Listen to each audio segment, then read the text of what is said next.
all the unique characters, I do let him bang. Yeah, I'm saying? Like, yeah, I'm a legend, man. I'm building my legacy. all the stories and perspectives featured weekly. I wasn't fully committed to that choke, and I kind of sunk into it, started squeezing tighter, and I kind of heard him gurgle a little bit. I was like, oh. And all the combat sports you could ask for in the best state in the U.S. Like I said, Ohio versus the world. It's going to happen for sure. Watch out. It'll be cool, man. I'm not worried about it. I'm going to show them why the Ohio MMA scene is, in my opinion, one of the best MMA scenes in the country. This is Forged in OH. I-O. OH. I-O. OH. I-O!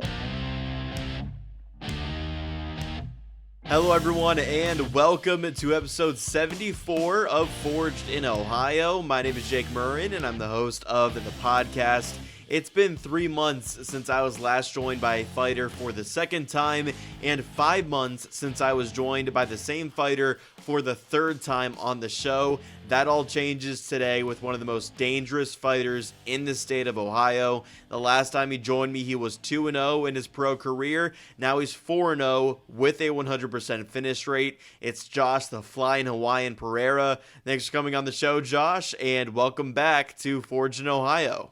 Of course, thank you, Jake. Always an honor being on your show. Always. Likewise, it's an honor for you to join me here on Forged in Ohio, and there's no better way to start than your last fight at LFA 180 when you scored a second-round knockout win over Jesse Martinelli. How are you feeling going into what was your fourth pro fight? Emotions were all over the place. I had taken some time off. My third fight with Luke Chokan, I ended with a victory, but I had needed surgery on my hand. I went to catch a teep kick, and the kick came at a weird angle and just ripped my thumb out of place, tendon off the bone, just a lot of stuff. So even though I was injured, even though I had surgery, I was still training in the gym. But, it was a lot. Emotions were high going into this one. But the training was great, camp was great. But, as soon as that cage door was locked behind me, I already knew I had it. I know hand injuries are super common in mixed martial arts, but is there any hesitancy, maybe not in the fight itself, but maybe in training leading up to the fight when you're fully back healthy, of throwing that hand and making sure you don't injure it again or anything like that? Yeah, I was just keeping the entire time, even with my hand in the cast, I was just keeping it right here, glued to my head and working on the jab the whole time, But as soon as the doctor said I was good to go and start throwing it again, it was like throwing it for the first time, just trying to figure out, proper ways to throw it. I kept catching the thumb, and there was still a lot of pain, still breaking up the scar tissue in there too. So, just kept doing my thing, and yeah, by the time the fight came around, by the time I was at the venue, hitting pads backstage and those LFA 4-ounce gloves, I was just like, yep, I'm ready to go. Here we go. Coming in, your opponent had 3 finishes on his record, but had been beaten before. You were the first to beat him inside the distance. Did you come up with a detailed game plan that maybe feeded that confidence going in to get that win? Or did you foresee yourself winning the fight exactly the way you did? I saw myself winning the fight with the wheel kick in the first round, but you always have a game plan going into a fight, and sometimes that game plan goes out the window. But I stuck to it as best as I could, just cutting angles, shifting stances, not giving him a static target to shoot on, constantly moving my feet, making him second guess. He was very, very good in the clinch, the wrestling clinch, getting me up against the fence, trying to get me down. But, we drill those positions hundreds, thousands of times. So I knew if I could keep it on the feet, it was going to be a short night, When it comes to making those in-fight adjustments, and those are so important in this sport, how good are you at doing that? It clearly shows in your record and the performances that you've been able to show so far in your pro career. You just see certain things, you read up or you look into tape on your opponent. You see the things that he throws, why he throws it, certain strikes that he throws on the back foot or going forward, what would make him shoot. So once you start seeing those tells, once you start seeing the small things that he does. When he was in southpaw, he always takes a slight step to the right to try and get the um, the lead foot control. So once he started doing that, he also drops his hands at the same time, which opened up for the wheel kick and some of the spinning attacks. But yeah, once you start seeing those tells, or especially when I start seeing those tells, like, okay, cool. Once I start hitting him a little bit more, once he starts exposing his what he's vulnerable at, it's usually a wrap from there. You mentioned the first round wheel kick, or at least thinking that's how the fight would go. Why that specific strike? Why that specific method of victory? Uh, like I said, when he switches to southpaw, he always drops his hands. You know, I had already opened up the fight early into the first round with a spinning kick to the body, and I saw how frantic he was trying to block the body. And then I started feinting a little bit more. So once you start seeing those tells, and especially when you step back into southpaw, his hands came down just a little bit, and I thought I had it, man. I thought I had it, but I hit him on closer to the top of the head, but still wobbled him and. Still did my thing. Usually I don't ask fighters to walk through the finishes of their fights, but I love the way you describe these finishing sequences in your fights and just all the technique that goes into it. So can you walk me through those final moments at LFA 180? Yeah. Second round starts. I heard something. His corner tell him that he was tired. That I was tired. So he was like on the balls of his feet, hopping up, hyping himself up, and I was just standing there, hands on my hips, like, okay. And he came out a little heavy. Second round, I just started flowing. Switch kicks, getting right out of angle, making a miss by an inch, which is basically making somebody miss by a mile, or the same as making somebody miss by a mile. But that finishing sequence, I was in southpaw. I had just broken off with him in the clinch, pushed him off, and I stepped into southpaw, double jab to an inside low kick, and I swivel back to orthodox. He throws a jab that pops me, and I see the right hand coming right down the middle, which could have put my lights out, So I pull right out of range. I cross body and lead hook, and he stepped right into it when he came down to block against that body shot. I saw he was wobbled a little bit, and he changed levels, so I thought he went for a takedown, so I shifted to southpaw to catch an angle. Once I noticed that he was a little wobbled, I switched my feet back to orthodox, and I threw that knee right up the middle, which caught him. He went down, and I started going for ground and pound, And Rob Mooney, I've had him I've had him ref for me before for B2 title fights, And I remember the same thing for that amateur title fight. I looked up at him. I was like, dude, this guy's done. Stop the fight, stop the fight. But Jesse's tough. He's one of the toughest guys I've ever faced. And once I felt him building back up to his base, I just kind of got like a half Nelson and just put all of my weight on him. So if he was to get back to his feet, I'd just make him more tired with all of that weight on him. He then got back up, short elbow, knee on the way up, and I pushed him off, and he started covering up.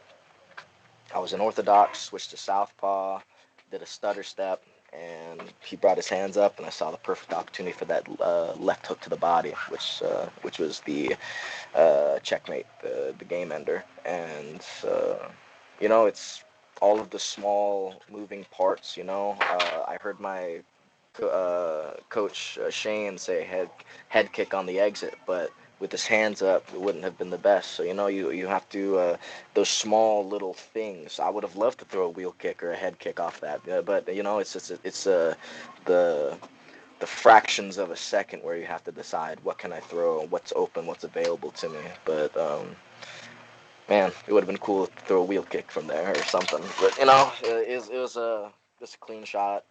Rob Mooney pulled me off of him, and that was it. Um, couldn't have played a more perfect outcome to the fight.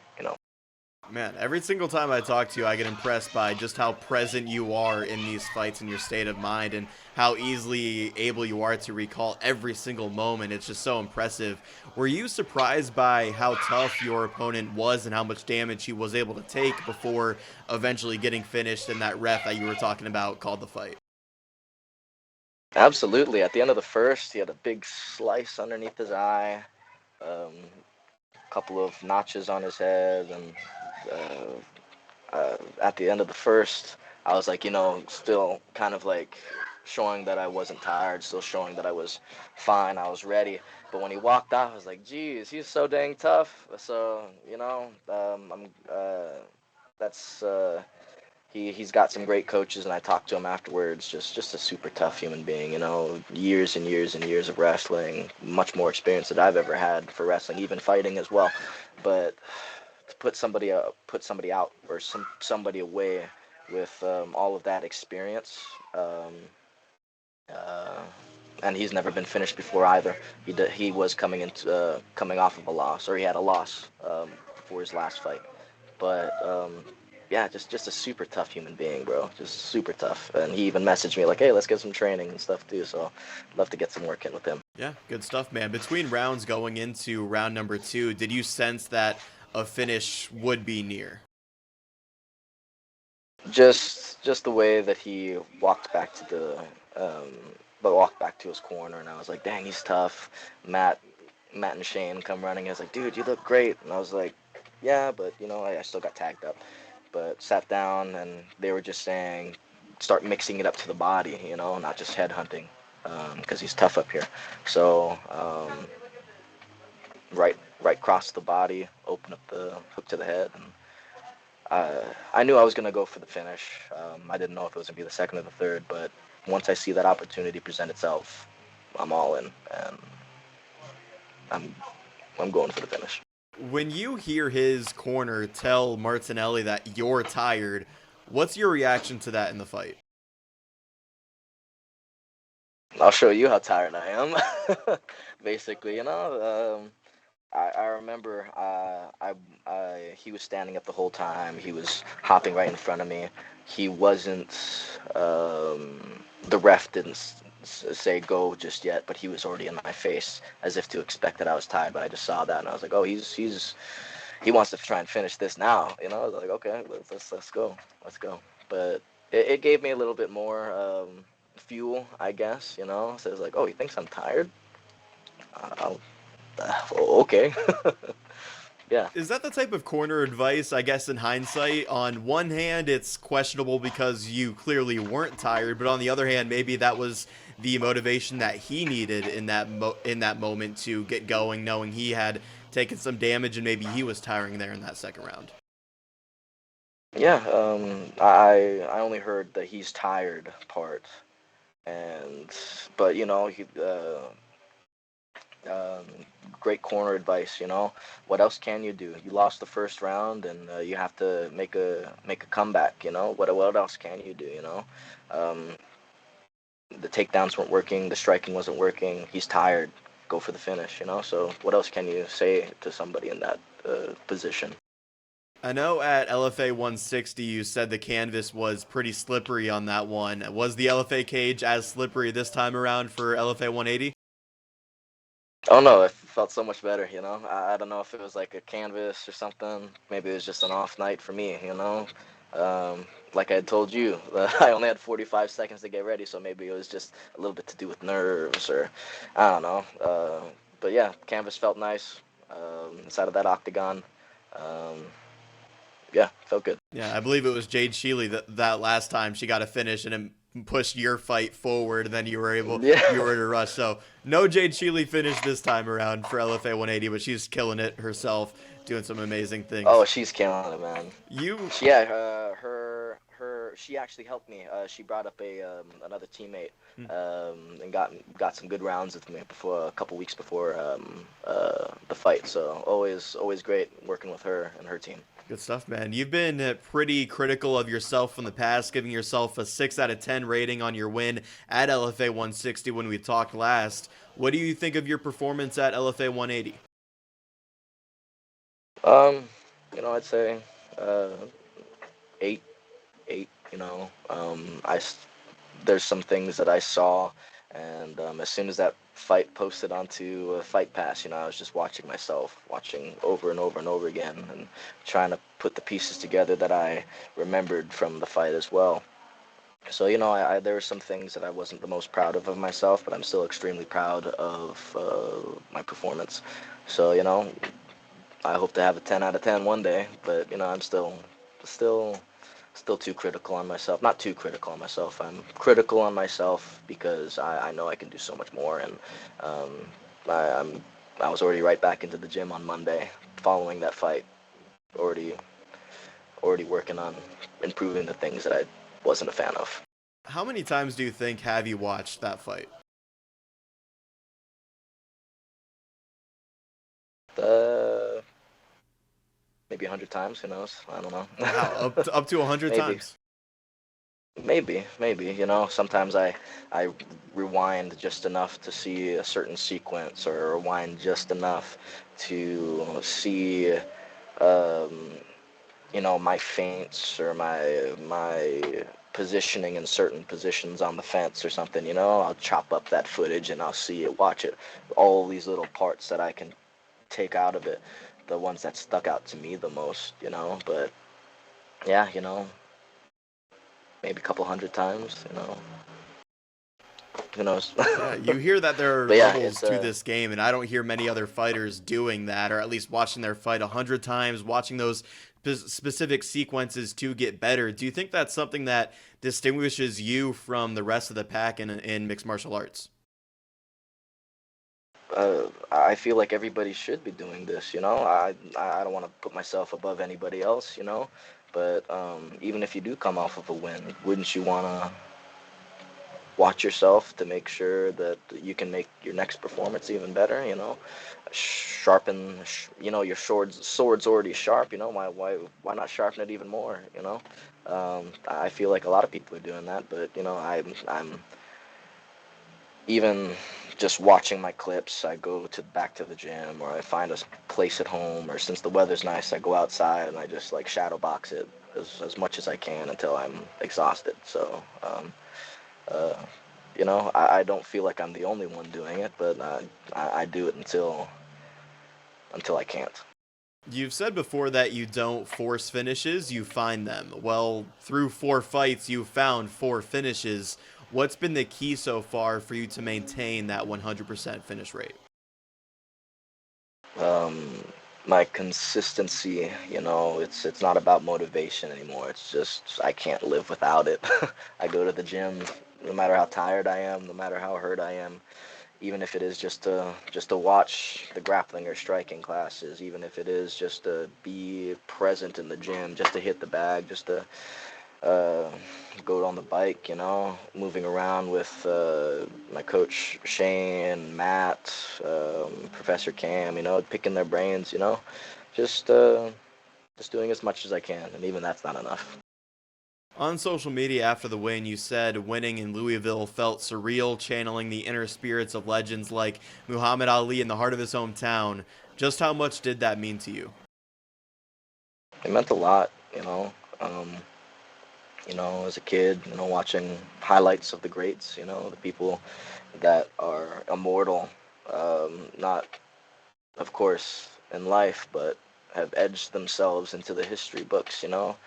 I before the after weigh-ins and after the or not press conference, like the questions that they'd ask, um, Michael Chiesa and the other announcer asking questions about what you think about the fight and stuff. I immediately went to Muhammad Ali's grave. You know, I actually went to the wrong cemetery, the one next door. And I asked somebody else, I was like, hey, do you know where Muhammad Ali is? He's like, oh, he's actually in that cemetery over there. So I was like, oh, shoot. So I started sprinting over, and they were about to close the gates. And the security guard at that specific cemetery said, oh, we only have 7 minutes before we close up. And I was like, please, I need to see Ali. I need to leave him something, you know. And he did one of these. And I was like, okay. Almost got lost in the cemetery. I found the green marker on the ground, and I just followed it up to his his burial site. There were stairs, there's beautiful flowers, and just everything. I kissed my hand, kissed his grave. I said a little prayer. I just talked my heart and soul out. Thanked him for everything. Asked him how you did it. How do you deal with all this kind of stuff? It felt calm. I felt at ease, and then I left my little memento, and I started walking back out, and I got lost again. And thankfully, one of the other security guards came to pick me up and took me back to the front gate. And it was, I don't know, I just felt at ease. I felt ready. I was just taken back. I'm fighting in his hometown. I have to put on a show for everybody. I know I always put on a show, and I put on, good performances, but this one meant the most to me thus far. And I went out there. I floated like a butterfly, stung like a bee. I was in his face. I was gone, slipping punches, rolling, getting out of the way, and I just, icing on top of the cake would be me in the center doing a shuffle, but that's him, and can't take too much away from him. I have to be my own person. I just got up on the fence, and I just looked out into the crowd, and I was like, I belong here. I belong here.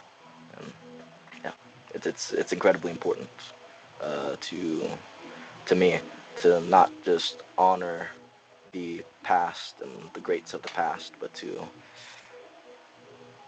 set myself up for greatness myself.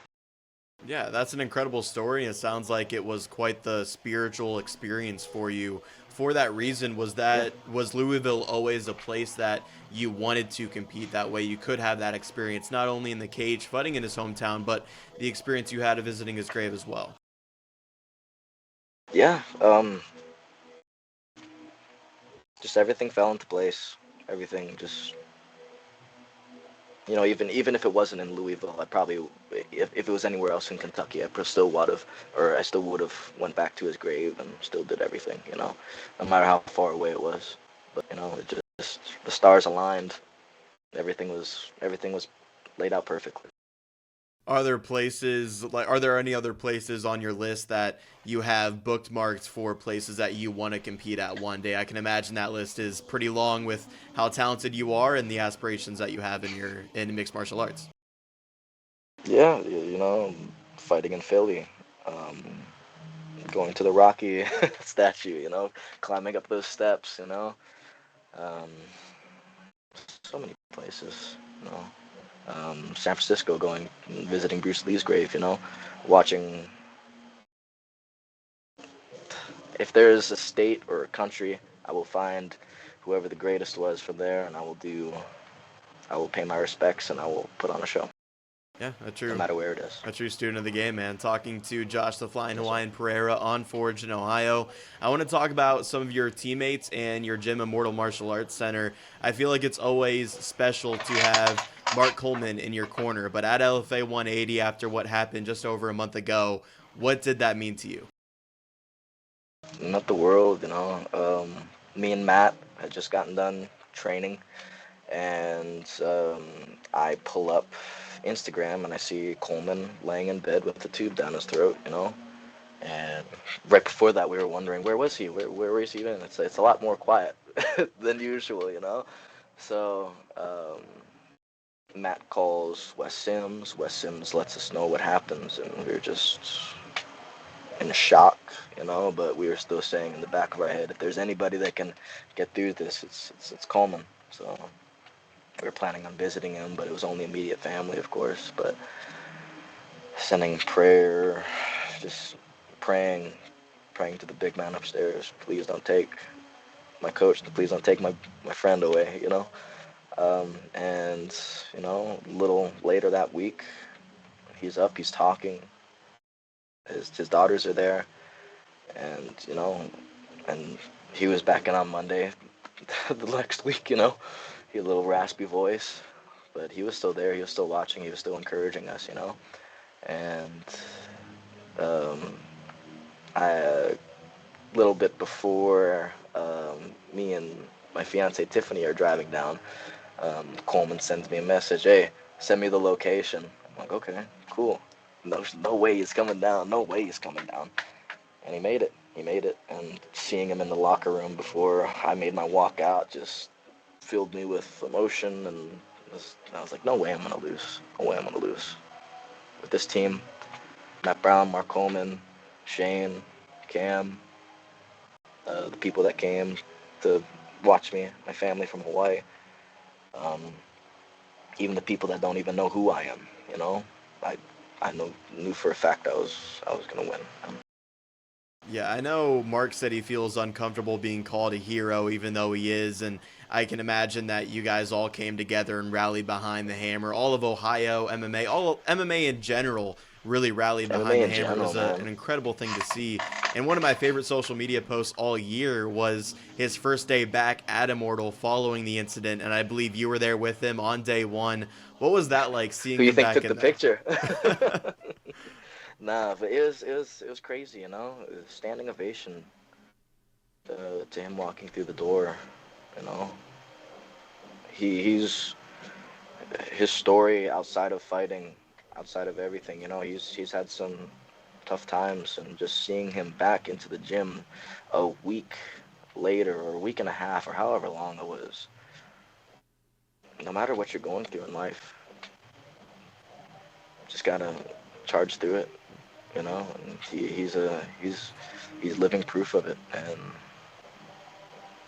I'm just glad to be in the presence of a hero and of a legend like that, you know. And you know, we just feed off of that energy. We all just feed off of that energy. Well said, man. Is it safe to say that a guy like Mark Coleman inspires you with what he's been able to do and overcome? Oh, absolutely. I remember watching him on like the Spike TV like highlights of like MMA and like Pride and stuff like that, and meeting him the second week I was here. You know, he had this big beard, almost unrecognizable. Matt's like, you know who this is? He's like, oh. I was like, oh, I think I've seen him before. He's like, this is the Hammer. And I was like, oh, okay, cool. Mark Coleman. And I started running around. And he came in, gave me a hug, you know, just all the stories of him him helping me cut weight in the middle of a snowstorm before I drive up to Kentucky to fight Jalen McIntyre. Him helping me cut weight so many times, you know. Just, you know, he's got so many things going on. He'll stop everything that he's doing just to help somebody out, you know, myself, other people around the gym, you know. And that's just legendary. It's something you can't replicate, you know. Absolutely. Now, Just getting chills thinking about it, you know. me too, man. It's an incredible story, and what he's done for all of mixed martial arts, especially here in Ohio, and overcoming and inspiring us all. It's pretty incredible. Now for one of your close friends, Lucas Siebert, what was it like seeing him go out there and win his pro debut at 247 FC Brawl in the Berg, I think 2 months ago? Bro, me and my fiance Tiffany, we were almost tearing up watching him land that flying knee. It went from, oh my God, he's doing it, to, hey ref, you should have stopped that a while ago, man. But we were just, you know, ever since we were younger, you know, we've always been pushing each other, and just seeing our dreams come true. It's just been fantastic, and he's about to have this big announcement coming up very soon for his next fight as well, and I will be at the next one. And I know I can't make it to all of them, but he is, you know, we feed off of each other's energy, and it's just we're repping each other till the end, you know. He's introduced me to a level of wrestling when I first started that I was nowhere like near to, you know. And just when we blink back up, we go back to training and see how much we've grown, you know. It's awesome, man. It's awesome. Love the dude, great guy. Even meeting Cam Jenkins through him, another great teammate of mine as well. Just just great stuff, man. Just living the high, man. Living off the high from everything, man. For sure, man. So Lucas Siebert, that announcement's coming soon after he signed that exclusive multi-fight deal with 247. Yeah. I know it's more of a question to ask Lucas himself, but what did that mean to him? Or I guess, how happy were you for him when he signed that deal? Bro, he took 247 by storm. He's been killing it every single step of the way, and you're saying that he has a multi-fight deal with that organization. What else can I say? It's just fantastic, and I'm happy to see him living it. I'm happy to see him with that deal, and with the fight announcement that he's coming up. I know who it is. I'm not saying anything just yet, but he is going to be selling out stadiums. He's going to be selling out arenas, and he is going to be whoever he is standing across the cage from. It's going to be a spectacle, and it is going to be a must see. Now, I think you're the perfect person to ask this question to, because I interview fighters representing Ohio. It's called Forged in Ohio. That's the show. You're from Hawaii, but you represent Ohio, so you're allowed on the show anytime you want. Lucas Siebert, I feel like he has, 3 states of support: Ohio, West Virginia, and of course Pennsylvania. But now on Tapology, it says he's fighting out of Pittsburgh, Pennsylvania. Am I allowed to have him on again in the future, or what should I do about that? Bro, of course, of course you should. He always cross trains with everybody down here anyway. So absolutely you should bring him back on. Absolutely. Like I always say, you can take the boy out of the island, but you can't take the island out of the boy. So he's still reps Ohio through and through, but he's the king of Pittsburgh. There you go, man. That's a good way of putting it. And if Lucas is listening right now, which I'm sure he will be, you're welcome back on Forged in Ohio anytime, man. Another great moment for you and the team, and you mentioned his name. You cornered Cam Jenkins for his amateur debut. How cool is that for you and the team, knowing the injury that delayed his debut and how quickly the finish came for him in that fight? Bro, you saw 3 years of training nonstop through an injury manifest itself in the span of 61 seconds. Made men. It was a weird walkout. We were upstairs still warming up, and nobody had told us that his song was playing, and the walkout was already happening until like 2 minutes later. So we had barely gotten done. We had just gotten done with pad work. We were doing some clinch, and all of a sudden, the guy comes up, "Hey, why aren't you guys downstairs?" It's like, bro, why don't you guys have walkie-talkies trying to communicate with everybody upstairs and downstairs? They got the slowest elevator in the world there. The door was opening up super slow. We thought we got stuck in it for a second, but by the time we had walked out, the song was playing so much that they already had restarted it.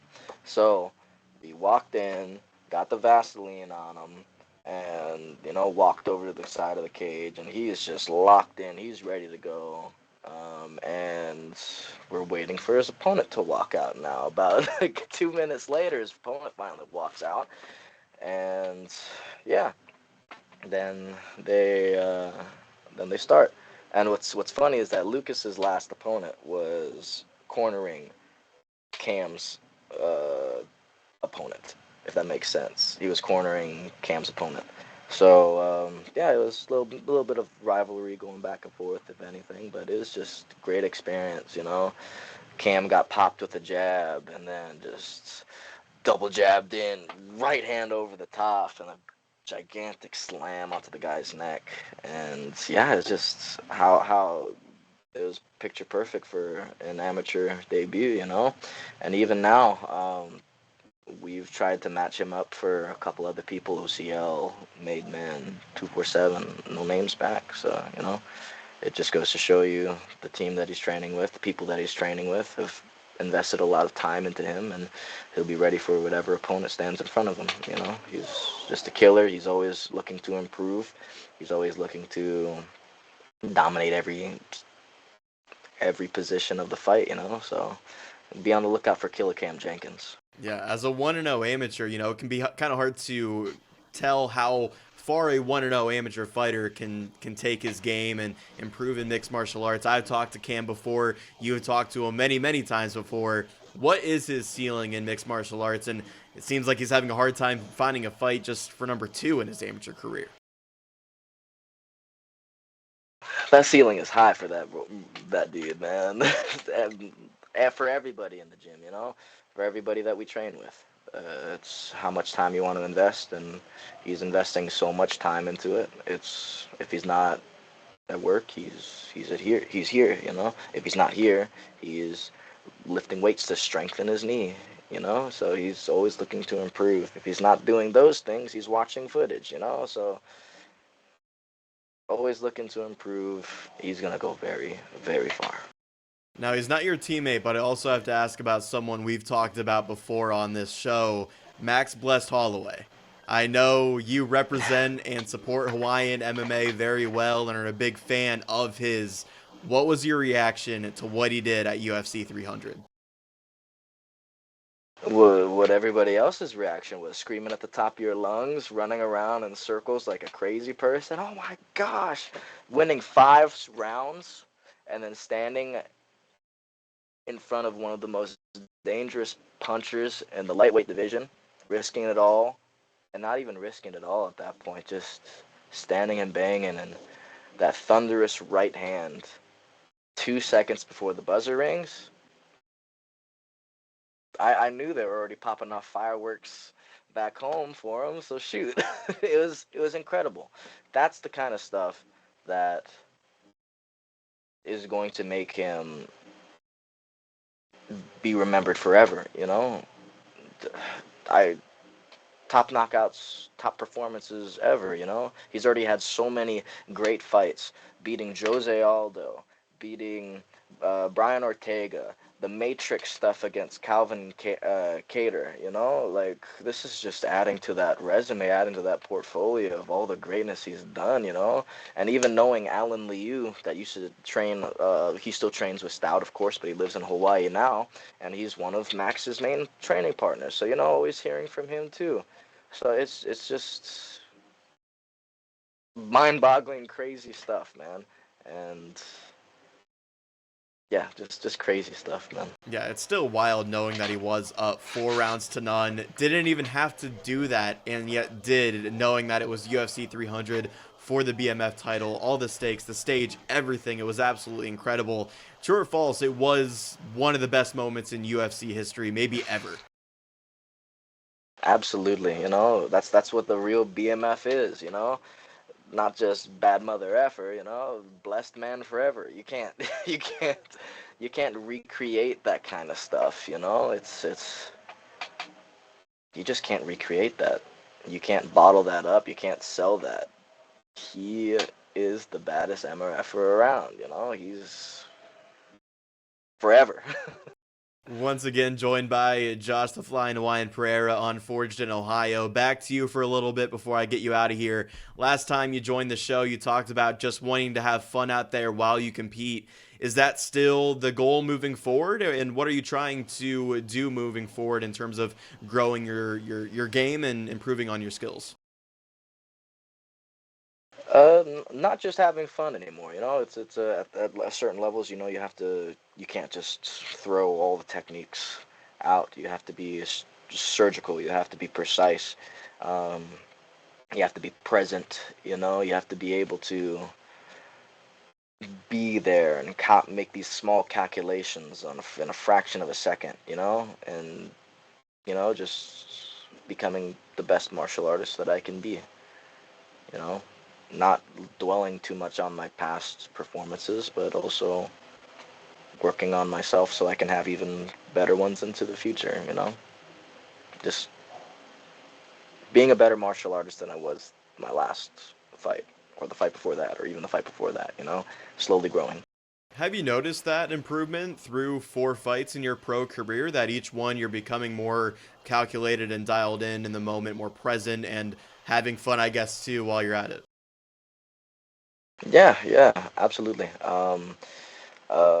Being able to control those emotions while you're scared to death backstage, getting getting those butterflies in your stomach and having them, fly in formation, tricking yourself, not tricking yourself, like the same chemical reaction that you have in your head for fears or being nervous is the same chemical reaction that you have for being excited. So, being able to turn that switch, um, the mental aspect of it, the physical aspect, just improving all of those. I know you like to stay active. Your last fight was your first in 2024. Have you thought about when you'd like to return? We're looking at August right now, a pretty big event. I'm not gonna say anything too much just yet, but it'll be a big one. All right, well, that's exciting stuff. Being active, can come at the expense of your physical health. You talked about the hand surgery that you went after the Luke Chokan fight. How are you doing physically right now? Are there any lingering injuries that you might need to heal? No, I'm pretty much all healed up. Dealing with some other injuries from training that I'm still working on to improve, but my shins are a little bruised up. My heel was a little bit bruised up, so I was like, I'll go in on Monday and work on my boxing a little bit more, But yeah, all healed up from the fight. Still a little injured from training, but still as active as I can be. All right, well, it sounds like fans can see you back in there sometime in August. I have a guess, but I don't want to say it here yet, and I'd be happy to have you on the show, whether it's before that fight, after the announcement, or after that fight as well. It's always an honor to have you on the show, man. Of course, always honor to be here as well. Well, before we wrap up, just anything you want to shout out in terms of social media handles or sponsorships, I want to give you the floor here. Yeah, of course. I'd like to shout out Cisco with go follow him at Dope Soul Tattoo. One of the slickest, sharpest tattoo artists you've ever seen. Aloha Beef Chips, Immortal Coffee, Immortal Diet Optimization. My friend Eddie, also with Immortal Coffee, my friend Connor. So, Immortal Meals, my manager Rick Voorhees, all of my coaches, Matt Brown, Mark Coleman, Shane Nietzsche, Cameron Knight, Jimmy Lobo, Harrison, Corey. I want to thank my family and friends in Hawaii, Ohio, everywhere else in the world. Shout out to my fiance, Tiffany, and thank you. Thank you for having me on again. Of course, man. Anytime. You mentioned the tattoo sponsor, by the way. I saw in your Instagram story a few days ago, you're getting a new dragon piece on the chest. That looked sick. Sick, man. Yeah. We're just, sketching it out, getting the final design all together. He's off to a competition right now, and then when he comes back, we're gonna lock in, man. I'm so excited. Just some of the stuff that he does is just so sharp. It just like pops, So I'm very excited to have this piece. I'm excited to see it. Thanks again, Josh, for coming back on the show. It's a privilege to talk to you, who I think is one of Ohio's best, especially since this is the third time you joined me on the show. You already know how I like to end these chats. It's with the OHIO chant. So, OH. I-O. Thanks, Josh. Congrats on your last win at LFA 180. I can't wait to see what you do next in August, and you're welcome back anytime. Thank you, my brother. Always an honor. Always a privilege. Talk to you soon, okay? That was Josh the Flyin Hawaiian Perreira, the 4-0 pro mixed martial artist with a 100% finish rate. If you're not on the Flyin Hawaiians bandwagon already, then I don't know what you're doing. He's easily one of the best fighters in Ohio right now. It seems like he hasn't faced a truly tough test yet in the octagon, and I'm going to be eyeing his social media until he announces his next fight, knowing that it's guaranteed to be a big one. That will do it for episode 74 of Forged in Ohio. Don't forget that you can find the show on Instagram and Facebook at Forged in Ohio for announcements, show highlights, and a whole lot more. And if you want to take your support to the next level, then download episodes on the audio side wherever you're listening, or if you're watching on YouTube, leave the video a like and subscribe to the channel. All these things cost you absolutely nothing. Thanks again for watching or tuning in. I've been your host, Jake Murren, and this was Forged in Ohio.